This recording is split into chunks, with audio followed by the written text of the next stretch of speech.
capítulo de número 8, e versículo de número 10.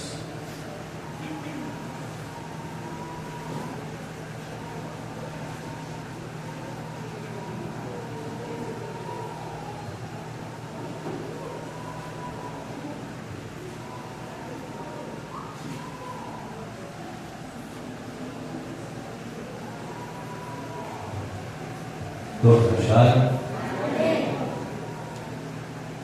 Levíticos capítulo 8, versículo de número 10, escrito está: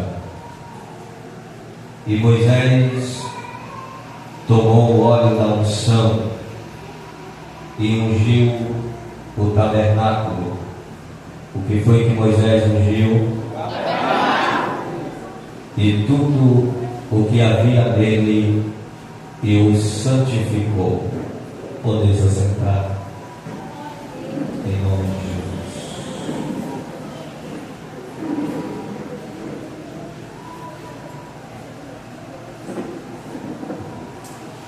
Tem hora que dá uma saudade da itinerância. E pregador itinerante é bom, né? Ele prega uma vez na igreja e pode pregar na mesinha a mesma mensagem no outro dia. Mas imagine um pastor, todo dia de culto de doutrina, tem que trazer uma mensagem diferente. Na hora que eu olho para Jesus assim, digo: está complicado. Mas o Senhor me ajude. E hoje você vai ter que ter paciência, porque eu estou tentando ainda me recuperar de uma gripe, mas Jesus vai falar conosco. Amém? Tem alguém na igreja aqui? Tem alguém que veio para o culto hoje? Tem alguém que veio adorar hoje? Tem alguém que veio porque não tinha o que fazer em casa? Tem alguém que veio para ouvir falar Jesus através da sua palavra? Então você promete prestar atenção na palavra? Amém? Jesus guarda a sua igreja. Queridos irmãos, o capítulo 8 e o versículo de número 10 do livro de Levíticos, ele vai tratar sobre a consagração do tabernáculo no deserto.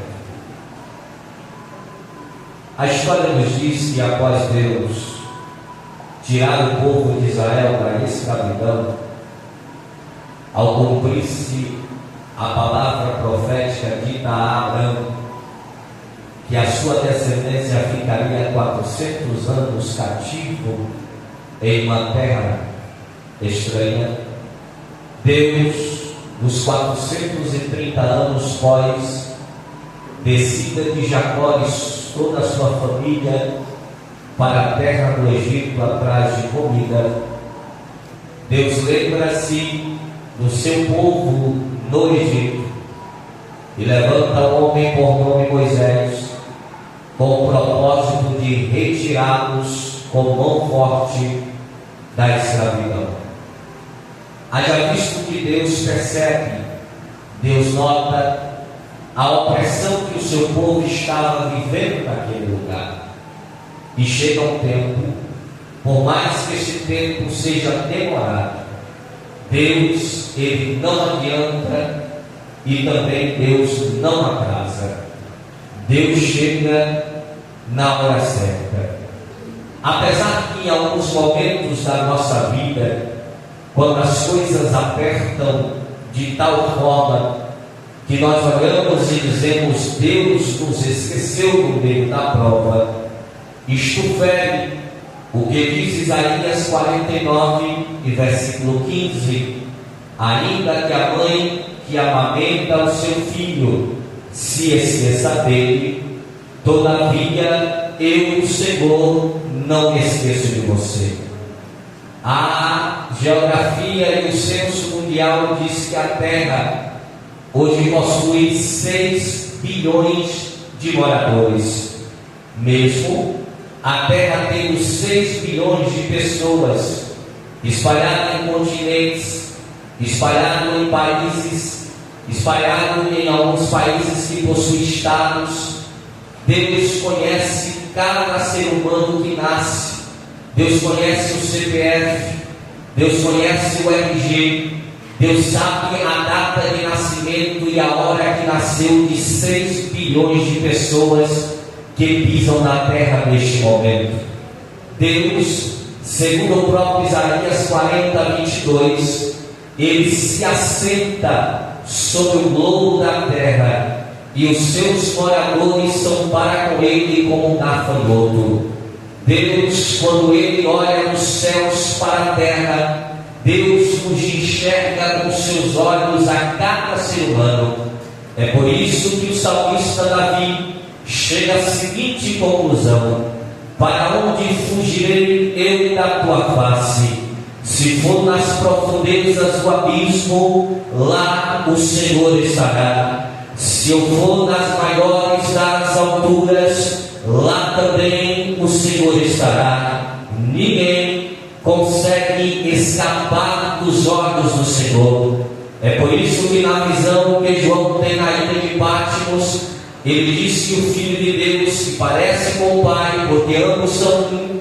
Seus olhos são como chamas de fogo e os seus pés como latão reluzente. Pelo fato dos olhos de Cristo ser como chama de fogo, Ele vê tudo e todas as coisas em todos os momentos.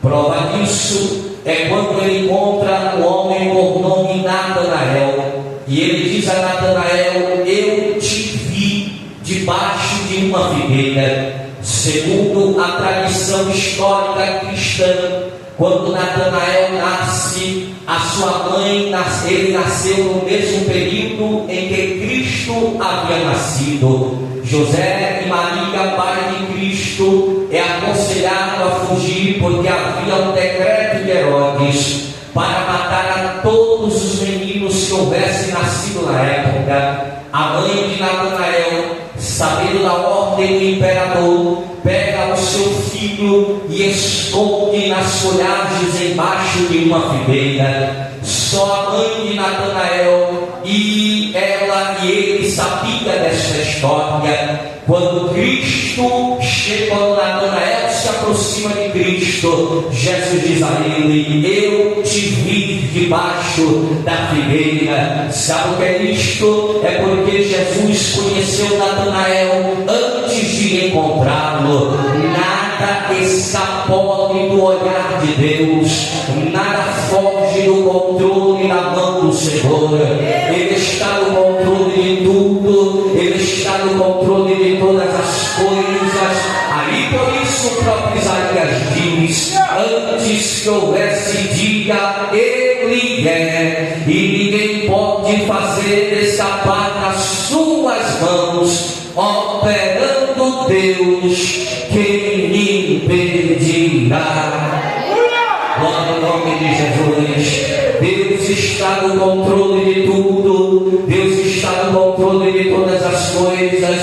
A Bíblia nos diz então que quando Deus tomou forte, tira Israel da terra da escravidão, Deus os coloca em um deserto, e a proporção que Deus coloca em um deserto é notório que provavelmente enquanto Israel estava escravo, cativo na terra do Egito, foi no período em que o povo não se reunia mais para adorar. Deus precisava restabelecer a adoração a seu nome. Deus precisava restituir o culto ao seu nome. Segundo a história, quando Israel atravessa o deserto, Deus faz com que o povo estabeleça a moradia, sendo a nação de Israel nômade durante um período de 1 ano à beira do Sinai. É nesse tempo que Moisés recebe o decálogo, os 10 mandamentos. É neste tempo que Deus estabelece as festas estabelecidas para a adoração ao seu nome. É neste tempo que Deus separa os levitas.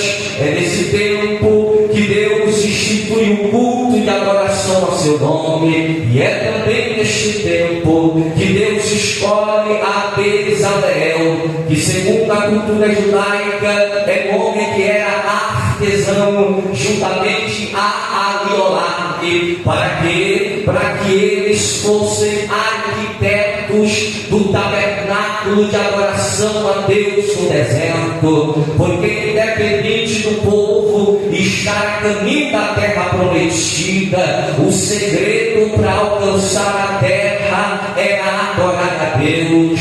Então todas as vezes que a nuvem que estava sobre o povo, sendo ela uma nuvem que fazia sombra no calor do deserto, estivesse parada, o povo precisava levantar as tendas e o tabernáculo. Se a nuvem de fogo que aquecia no meio do frio da noite e da madrugada do deserto estivesse parada, o povo precisava estabelecer a tenda, armar a tenda e o tabernáculo. Sabe por quê? Porque nós sabemos que no deserto de dia é calor, mas à noite a temperatura pode chegar abaixo de 10 graus Celsius. Mas Deus, sabendo disso, não permitia que o sol castigasse o seu povo a caminho da terra prometida. E à noite Deus não permitia que o povo morresse de frio, mas colocava uma nuvem que dela saía labareda de fogo e aquietava o povo sem mesmo haver fogueira no deserto. A Bíblia nos diz que quando Deus para a nuvem, o povo estabelecia suas tendas de moradia junto a cada pai de família. Aí Deus chama Moisés e diz: chama a Bezaleel e a Aliolabe para que eles sejam arquitetos daquilo que eu projetei. Aqui está a planta do tabernáculo. Comecem a desenhá-la e comecem a colocar em prática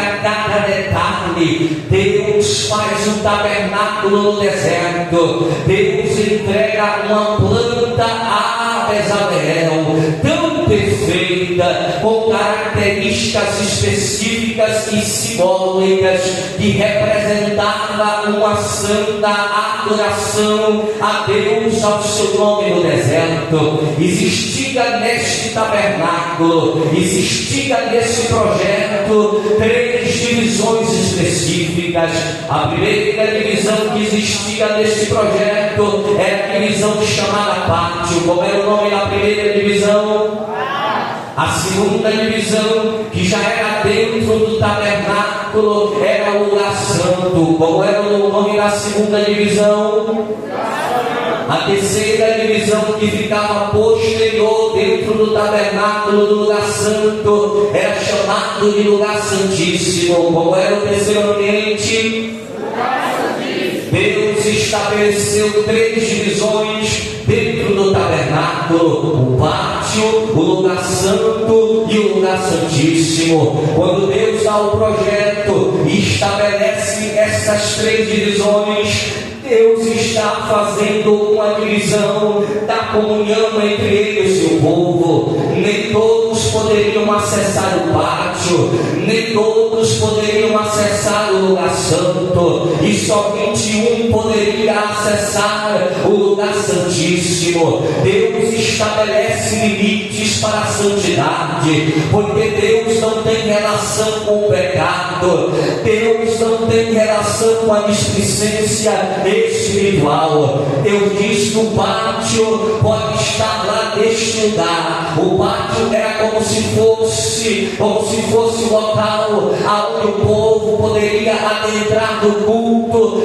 ou no oferecimento oferecimento do sacrifício. No pátio existiam dois itens principais. O primeiro item que existia no pátio era chamado do lavatório. Antes do sacerdote adentrar dentro do lugar santo, ele precisava primeiro passar pela pia do lavatório. Lá o sacerdote lavava as mãos, lá o sacerdote lavava os seus pés, porque dentro do lugar santo não poderia entrar sujeira, dentro do lugar santo não poderia entrar imundícia, dentro do lugar santo, antes de adentrar, precisava de um processo de lavagem, porque para que serve a água? Haja visto que tem uns que não gostam de tomar banho, mas a água serve para lavar, a água serve para tirar a sujeira, a água serve para tirar a imundícia, a água serve para tirar aquilo que os olhos humanos não podem ver. É por isso que Jesus disse que Ele é a água que alimenta o sedento, mas também é a água que purifica. E que água é esta? É a palavra de Deus. É por isso que a Bíblia diz que vós estáis limpos pela palavra que eu vos tenho falado. Quem adentrasse dentro do lugar santo, sem antes passar pelo processo de lavagem das mãos e dos pés, ele poderia morrer. Existia outro item dentro do pátio ou átrio, como vocês preferirem, que era chamado de altar do sacrifício. Neste altar era oferecido o sacrifício pela culpa do pecado. É quando alguém de forma voluntária cometia o pecado, ele precisava oferecer um sacrifício. Este sacrifício era entregue ao sacerdote. Após aquele que oferecia, colocasse a mão sobre o sacrifício, transferindo o seu pecado para o que era sacrificado. Lá também era oferecido o sacrifício pela culpa, e o sacrifício pela culpa é aquele sacrifício que mesmo quando não pecássemos, se sentimos culpa, precisávamos oferecer sacrifício.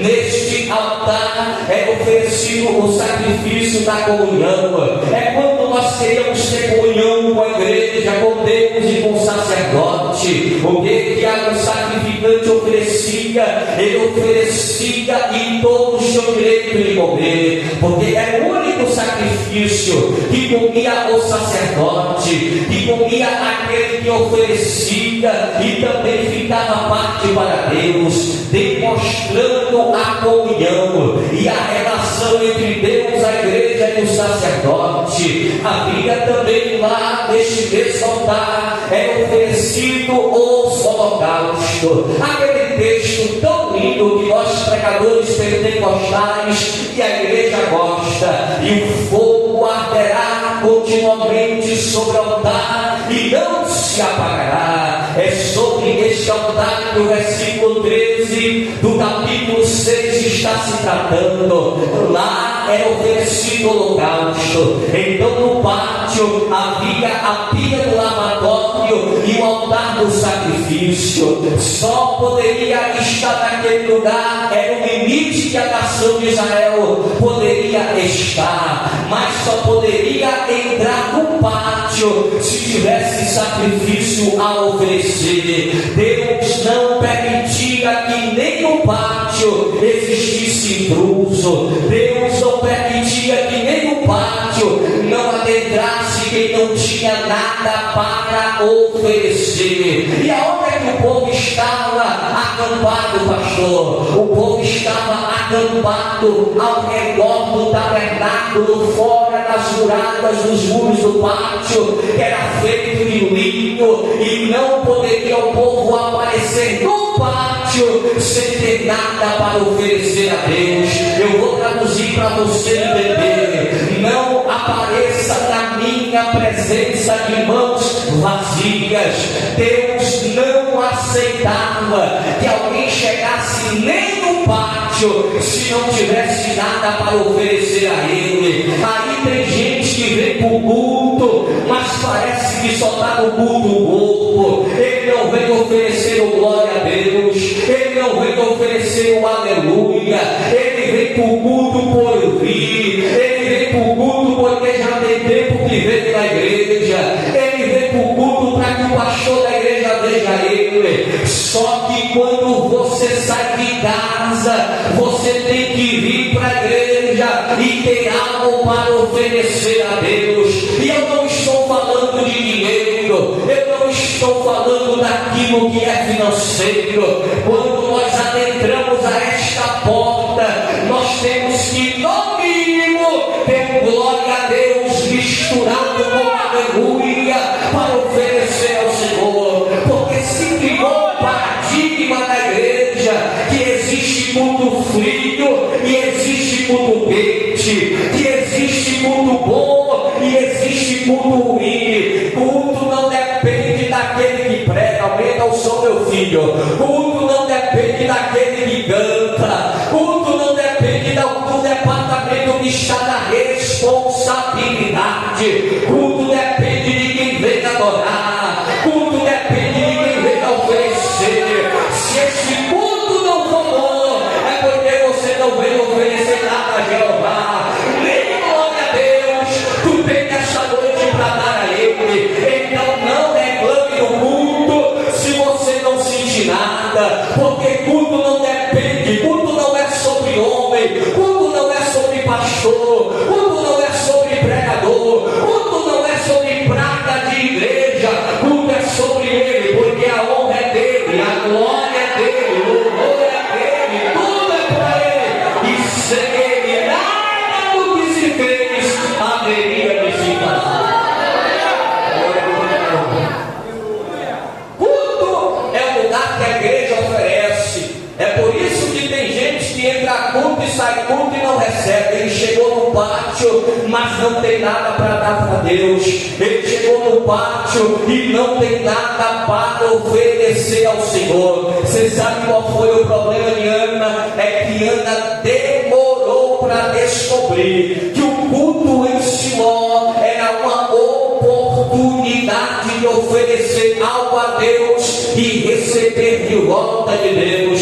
Quando Ana percebeu que ela estava indo a Siló sem ter nada para dar, ela não recebia nada. Mas um dia Ana disse: este ano o meu culto em Siló vai ser diferente. Eu vou pedir a Deus que abra a minha madre, mas em contrapartida, o primeiro filho que eu tiver, eu vou oferecer ao Senhor para trabalhar dentro do santuário. Aí eu disse: agora o negócio vai ficar bom, Ana. Ana chegou no templo e começou a orar. Ele olhava e dizia: está embriagada, mas na verdade Ana saiu de casa dizendo: hoje eu vou para o culto para oferecer. O pregador pode estar sem inspiração, o cantor pode estar sem a graça de Deus, quem está na igreja pode não estar adorando, mas eu sei porque estou no culto e eu vou adorar, independente daquilo que esteja sendo pregado,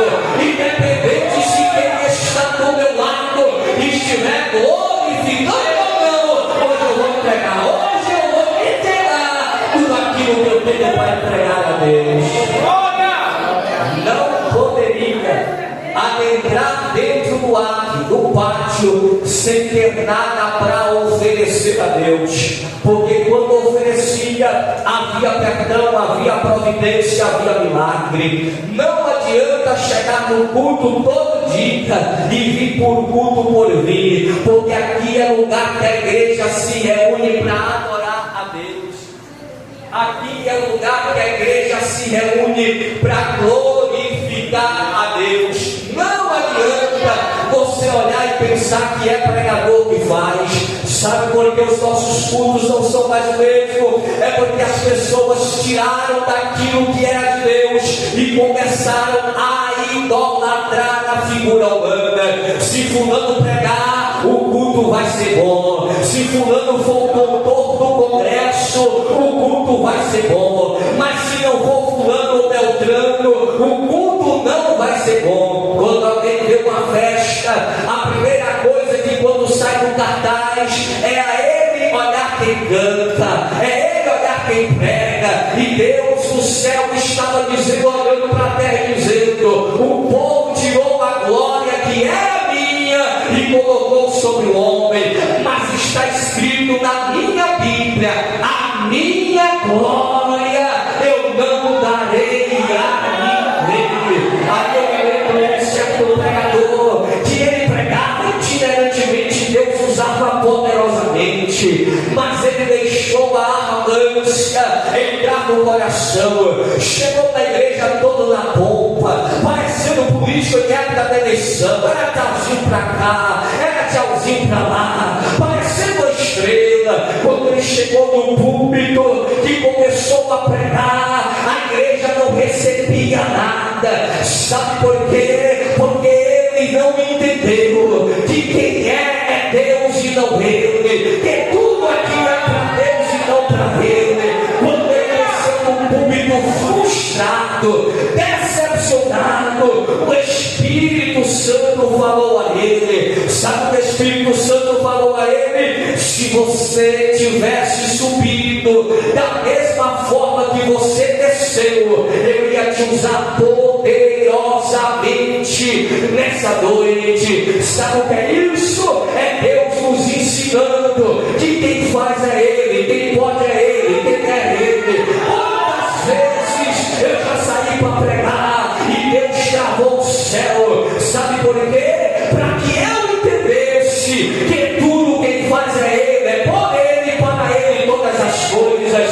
Nenhum homem tem a capacidade de fazer alguma coisa pela igreja, porque quem é o poderoso Senhor que opera tudo em todas as coisas.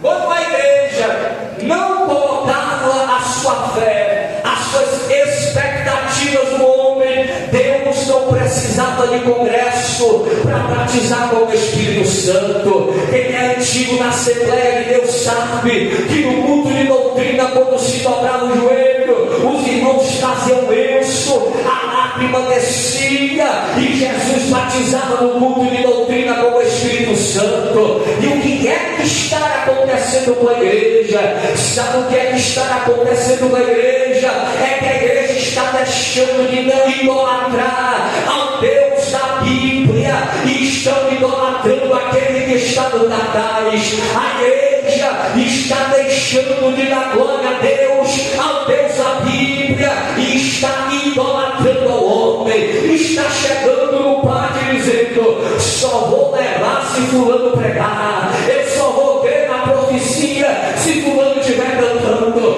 Mas eu tenho uma coisa para dizer: Deus, quando quer falar, Ele usa até o animal para falar com a igreja. Sabe por quê? Porque Deus não olha como o homem vê, Deus não olha o status, Deus não olha a função eclesiástica. Deus usa quem quer, na hora quem quer, do jeito que quer, da forma que quer. E a igreja tem que estar com os ouvidos abertos para ouvir a voz do Senhor. Quantos querem ouvir a voz do Senhor? Quantos querem? Sabe por que os nossos cultos têm sido frustrantes? É porque estamos colocando expectativa em quem não deveríamos colocar. E temos passado uma época em que muitos cultos não vemos a manifestação do Espírito Santo. Sabe por quê? Porque se o Espírito Santo se manifestar na igreja, a pessoa vai dizer: só caiu fogo hoje porque foi fulano que pregou, porque foi Beltrano que cantou. E não é bem assim. Deus não depende do homem para operar, Deus não depende do homem para fazer. Sabe por quê? Deus não depende do nosso diploma, Deus não depende do nosso conhecimento, porque quem convence o homem do pecado, da juízo e da justiça chama-se Espírito Santo. Deus não depende de mim para operar no meio da sua igreja nessa noite. Deus não depende de você para operar no meio da sua igreja nessa noite. Quando Ele quer fazer, Ele faz. Quando Ele quer fazer, Ele faz. Deus não quer saber o que você tem. Quando o homem abre o coração e diz: eu quero ser usado pelo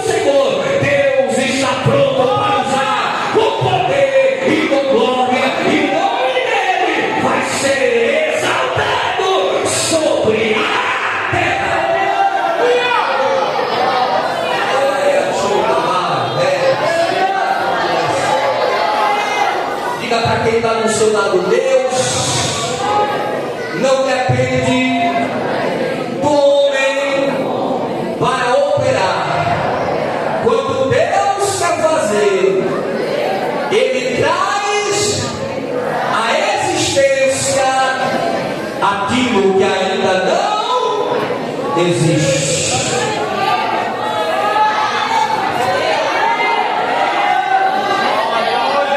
Você pode glorificar. Você pode glorificar. Você pode glorificar. Você pode glorificar esse Deus. Mas meus cabelos já estão brancos. Negócio. Mas Deus, quando eu quero usar, Ele usa. Mas eu não tenho nem cabelo, não, mano. Mas Deus, quando Ele quer usar, Ele usa. Deus não depende da ação humana. Deus não depende do conhecimento humano. Deus não depende da exegese, da homilética. Deus, quando Ele quer falar com a sua igreja, Ele usa quem quer, na hora que quer, do jeito que quer. E o nome dEle há de ser glorificado sobre a igreja. Aqui quem está do seu lado, não bote a sua esperança da ação divina no homem. Tem gente que procura profeta para ouvir a voz do Senhor, mas Deus, quando quiser falar com você, Ele vai usar até a jumenta. Mas quando Ele quiser falar, Ele vai falar na terra e o nome dEle vai ser glorificado.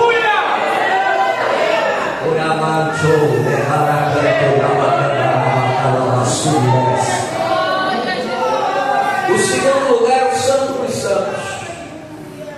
E Deus havia separado pessoas específicas para exercer o chamado sacerdócio. Todo sacerdote tinha que ser da tribo de Levi. Tinha que ser da tribo de quem? Mas nem todos da tribo de Levi eram sacerdotes. Quando Deus escolhe pelaquilo que Ele enxerga. E Deus escolhe pessoas específicas para fazer obras específicas em locais específicos. Eu quero dizer uma coisa para quem canta e quem prega: tem púlpito suficiente para você cantar e pregar. Tem igreja suficiente para você cantar e pregar. Tem dia que se procura cantor e pregador e não se acha. Então não precisa você se preocupar. Basta somente você se preparar para o chamado na obra específica que Deus tem para a sua vida.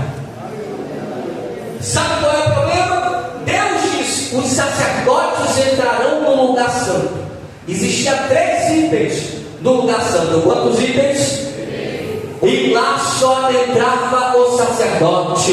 Existia uma divisão. O povo que tinha algo a oferecer adentrava aqui, mas o lugar santo só era adentrado pelo sacerdote. E o que a Bíblia diz em 2 Pedro: vós sois sacerdócio real, vós sois geração eleita, vós sois povo adquirido. Cada um que está aqui nessa noite faz parte do sacerdócio real. O sacerdócio eclesiasticamente estabelecido na Assembleia de Deus está sobre os pastores, mas no reino a igreja faz parte do sacerdócio. A igreja tem livre acesso após se purificar no pátio, através da lavagem na pia, de adentrar no lugar santo, de entregar a sua oração a Deus. Deus disse que não está com seus ouvidos agravados para que não possa ouvir. Deus está pronto para ouvir a oração da sua igreja, mas a igreja precisa orar. Sabe qual é o problema? É que tem gente que quer receber, mas não quer ir para o altar da oração. Tem gente que quer ser abençoado, mas não quer ir para o altar da oração. Está escrito na palavra do Senhor que existia uma mulher que tinha uma causa para ser julgada. E ela disse que todo dia batia na porta do juiz e dizia: julga a minha causa. O juiz dizia: volta para casa, mulher, porque já está na hora de dormir. No outro dia, lá estava aquela mulher na porta do juiz de novo, dizendo: julga a minha causa. Ele dizia: vai embora, porque meus filhos estão a dormir. Ela voltava de novo e dizia: julga a minha causa. Olha para mim, de tanto ela insistir, o juiz disse: eu vou julgar a causa desta mulher. Sabe o que é isso? É o mesmo que é ensinado lá no livro de Daniel. Daniel disse: eu vou orar com um propósito, mas só levanto da oração quando a resposta chegar. Aí tem gente que começa a orar hoje, no primeiro dia já desiste. Vamos fazer matutino, campanha em prol de alguma coisa, vem no primeiro e só aparece no último dia da oração. E depois está dizendo: Deus abençoa. E Deus está dizendo: você quebrou o voto de oração que você fez comigo. Vote e cumpra a sua oração. Sabe por que a igreja não recebe? É porque não aguenta mais o santo dos santos, santo lugar santo, para oferecer incenso de oração ao Senhor. Sem oração não tem vitória, sem oração não tem poder, sem oração não tem salvação, sem oração não tem batismo com o Espírito Santo, sem oração não tem milagre, sem oração não dá. Ou a igreja entende que é preciso entrar no lugar santo para através da oração, ou vamos ficar na mesmice: entra culto, sai culto, entra dia, sai dia, entra mês, sai mês. Aí chega na virada do ano, ele diz assim: esse ano vai ser diferente.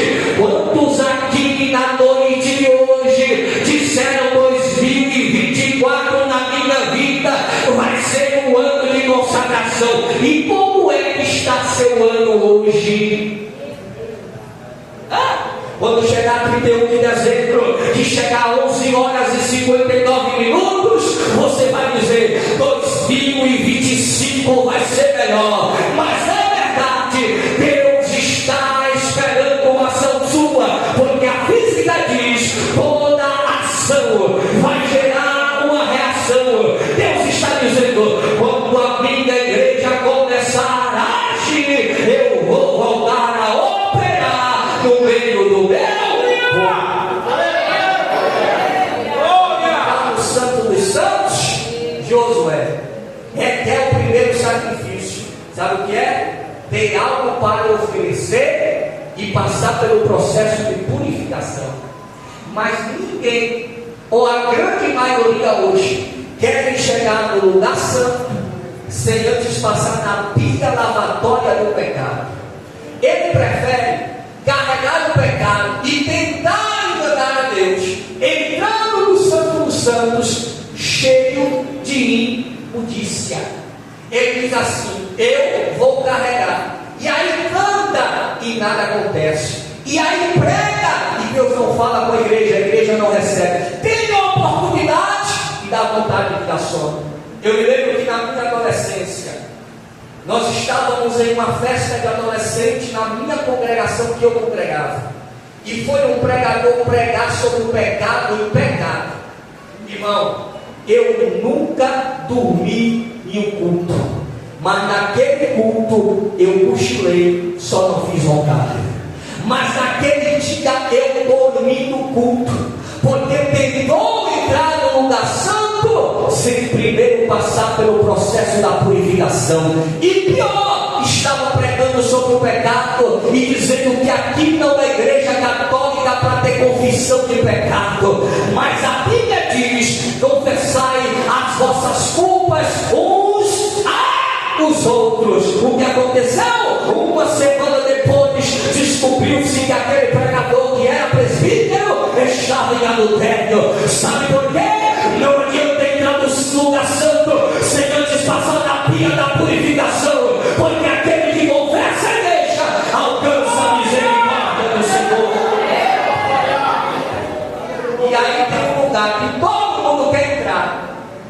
mas só vai entrar quem se lava, quem se purifica e quem veste vestes novas, o lugar santíssimo. Tem muita gente desejando o lugar santíssimo, mas não passou nem no pátio para se purificar, não chegou nem no lugar santo e quer chegar no lugar santíssimo.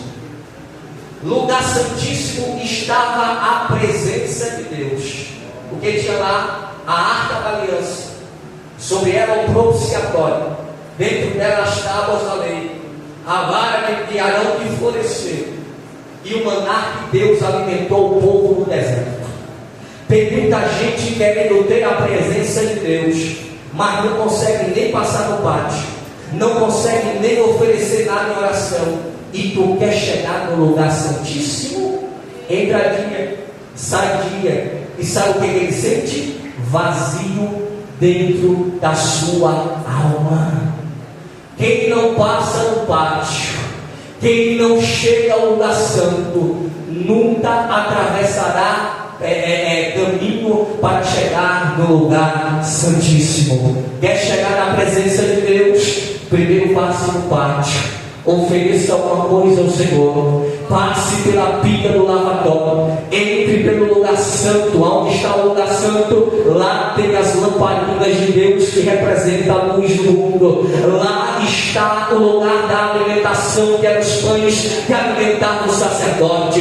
Jesus disse: eu sou o pão da vida. Jesus disse: vós sois a luz do mundo. Cada item dentro do tabernáculo tinha uma simbologia na palavra. Primeiro, os pães da mesa representavam a palavra, o altar do incensário, a oração, e um candelabro representava a presença do Espírito Santo que ilumina o mundo pecador. Mas tem gente querendo chegar na presença do Todo-Poderoso sem antes oferecer um sacrifício, sem antes lavar os pés, lavar as mãos e chegar no lugar santo. Você vai passar dia, vai virar dia, vai passar mês, vai virar mês, e vai continuar sentindo este vazio na tua vida.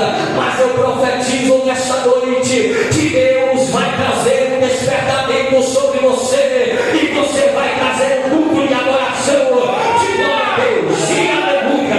Vai passar lá na pia do lavatório, vai lavar pé, vai lavar mão, vai entrar no lugar santo e vai dizer: não, a partir de hoje eu sou luz, a partir de hoje eu acredito na palavra e vou voltar a orar, porque eu amo aqueles que me buscam de madrugada. Quando você pegar e se tornar luz, meditar na palavra e voltar a orar, e você vai entrar na presença de Deus, e este vazio que você sente hoje, nunca mais você irá sentir, porque quando nós entramos no lugar santíssimo, não dá mais vontade de sair de lá. Ele já entrou no santo dos santos, diz o louvor, não dá mais vontade de sair de lá, porque quem já viveu a presença, quem dormiu com a presença, quem acordou com a presença, quem foi com o trabalho com a presença, quem nunca andou na rua falando em línguas estranhas, sabe o que é isso? É a presença. É você na terra, mas pensando no céu. É você na escola, mas pensando no céu. É você batendo, quem está bichada no trabalho, mas pensando no céu. Aí naquela vontade de falar em línguas estranhas.